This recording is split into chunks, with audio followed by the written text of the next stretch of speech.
Oke, kawan-kawan semuanya, Assalamualaikum warahmatullahi wabarakatuh. Seperti biasa ya, gue balik lagi di channel YouTube ini. Oke, untuk kesempatan kali ini gue ingin sedikit ngebahas ini ya. Kita coba ngebahas terkait dengan aksi demo kemarin ya. Aksi demo yang menurut gue termasuk sangat luar biasa ya, walaupun skalanya nggak terlalu besar gitu ya. Karena hanya terpusat di beberapa daerah tertentu gitu ya. Ini menurut gua bisa menjadi apa ya, boleh bilang ya mudah-mudahan ya titik awal mulai namanya perubahan gitu kan ya.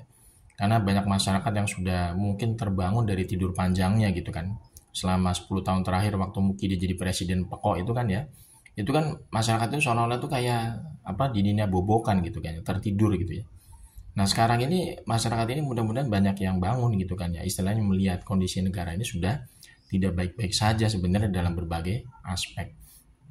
Nah, makanya masyarakat kemarin ya menurut gue ya memang puncaknya itu memang dipicu dari apa namanya kelakuan dari anggota DPR gitu ya, seperti Uya Kuya, Eko Patrio ya, si Saroni itu ya. Itu menurut gue memang hanya semacam apa ya, jadi pemicu awal ya, pemicu awal. Tapi menjadi puncaknya nanti ya istilahnya kalau pemerintahan Pak Prabowo ini tidak bisa memberikan kebijakan yang pro terhadap rakyat, bisa jadi nanti pemerintahan Pak Prabowo ini akan menjadi sasaran berikutnya dari aksi demo kemarin. Karena kalau gue lihat polanya ya, polanya itu kan sebenarnya kan masyarakat secara umum kan meminta supaya para pejabat publik itu yang makan dari gaji ya, dari pajak rakyat itu bekerja itu secara apa? Secara tulus untuk kepentingan rakyat, bukan untuk memperkaya golongan mereka sendiri gitu. Itu kan sebenarnya yang jadi sebenarnya apa? Tuntutan yang paling utama ya dari masyarakat yang melakukan aksi demo kemarin. Kemudian juga apa? Ada yang namanya supremasi penegakan hukum ya. Supremasi penegakan hukum itu kan perlu. Karena apa? Karena banyak sekali masyarakat di akar rumput ini yang menginginkan supaya apa? Mukidi ini segera diadili bersama kroni-kroninya. Ya, Mukidi ini menjadi biang kerok sebenarnya terhadap kehancuran bangsa ini selama 10 tahun terakhir. Makanya aneh kalau misalkan pemerintah saat ini ya yang diwakili oleh Pak Prabowo sebagai presiden itu justru malah melindungi Mukidi dari berbagai macam proses hukum lewat kasus ijazah aspanya Mukidi. Mukidi itu malah sampai sekarang dalam tanda kutip itu dilindungi ya oleh aparat penegak hukum. Itu sangat mengenaskan, ironis. Pada tuntutan masyarakat itu sangat besar loh ya terkait dengan apa proses pertanggungjawaban publik si Mukidi Peko ini untuk segera diproses hukum karena menggunakan ijazah asma sebagai pejabat publik gitu loh. Tapi itu apa proses pembuktiannya aja mana dilindungi ya oleh kekuasaan. Bagaimana mungkin masyarakat itu bisa berdiam diri ya kalau melihat apa namanya pemerintah saat ini yang sedang berkuasa itu justru malah membuat bangsa ini malah jadi ancur lebur dari dalam sendiri gitu loh. Proses penegakan hukumnya amburadul ya, tidak ada yang namanya supremasi penegakan hukum. Kemudian orang-orang yang bermasalah malah diberikan jabatan gitu kan ya. Kemudian makin maraknya namanya nepotisme, kolusi. Ya kan?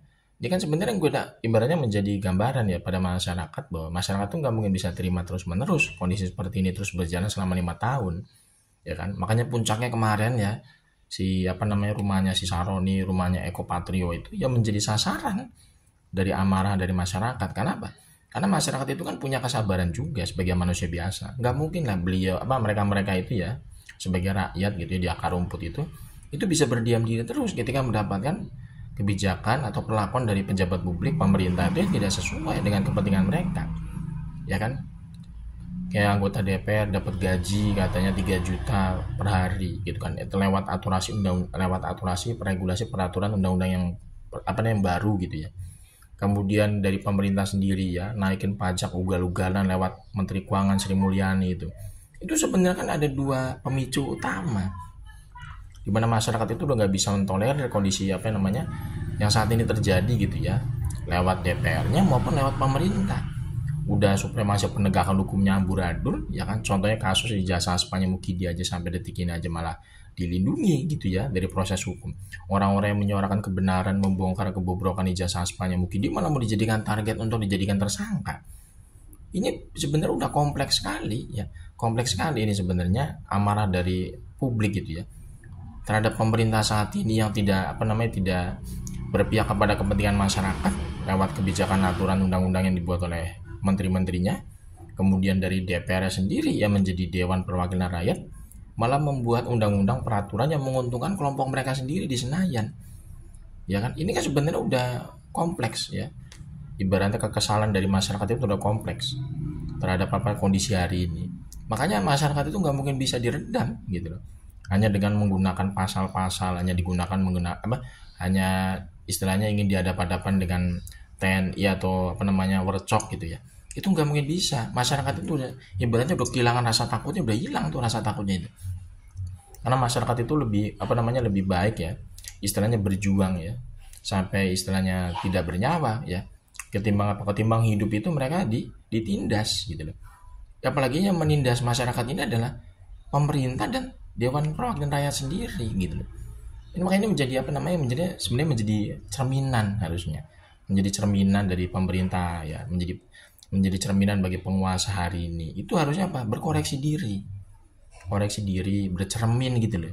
Kalau masyarakat itu menuntut sesuatu, mengeluarkan aspirasi, yuk diterima, didengar, nggak cuma diterima, nggak cuma didengar, tapi diimplementasikan dalam sebuah kebijakan regulasi, diimplementasikan dalam kebijakan yang nyata gitu loh. Ini kan nggak bisa dibiarkan sebenarnya kan kondisi kayak gini. Kalau misalkan pemerintah saat ini Pak Prabowo istilahnya tutup mata, tutup telinga gitu ya, Pak Prabowo istilahnya seolah-olah tuh nggak peduli sama kondisi rakyat hari ini yang semakin susah gitu ya, itu tentu bisa jadi nanti sasaran utamanya malah ke pemerintahan beliau. Bisa jadi nanti muncul lagi yang namanya reformasi jilid 2 seperti 98. Itu kan nggak bisa disalahkan masyarakat kalau misalkan istilahnya memunculkan kembali ya reformasi jilid 2 seperti dulu. Karena masyarakat itu juga punya kesadaran terhadap hak-hak mereka sebagai warga negara, kesadaran mereka sebagai seorang istilahnya tuh generasi penerus bangsa. Nggak mungkin masyarakat tuh diem aja melihat kondisi bangsa ini tuh hancur dalam multidimensi, rusak hukumnya, rusak tatanan sosialnya, ya kan, rusak secara ekonomi, utang membumbung tinggi. Itu masyarakat nggak mungkin bisa diam, karena itu kan bisa berlangsung kepada mereka dan generasi-generasi penerus mereka nanti ke depan. Sekarang ini makanya kalau misalkan situasi seperti ini tuh nggak diakomodir dengan baik ya oleh pemerintah terutama saat ini dan DPR tentunya gitu ya, ini tentu akan menjadi bumerang bagi mereka sendiri gitu ya. Bisa jadi nanti sasarannya itu seperti 98, bisa jadi munculnya reformasi jilid 2 yang sudah tidak bisa dibendung apalagi ya, tidak bisa dibendung dengan apapun lagi gitu loh. Karena namanya masyarakat sudah istilahnya ibaratnya Pak berakomodir gitu ya dalam satu barisan. Itu kan bisa terlihat pada 98 kayak gimana kondisinya itu. Ketika elemen buruh, elemen mahasiswa itu bersatu. Ya, melihat kondisi bangsa sedang tidak baik-baik saja dari segi ekonomi, krisis moneter, kemudian kebebasan istilahnya dalam tanda kutip diberangus gitu ya. Sedikit-sedikit direpresi ya kan, bikin kebijakan, aturan, undang-undang masyarakat dijadikan tumbal. Masyarakat tuh nggak mungkin bisa diam ya kan, pasti kondisi seperti 98 itu bisa jadi terulang gitu loh. Kalau misalkan kondisi kayak begini terus dipertahankan, tidak ada namanya solusi yang terbaik dari pemerintah gitu loh.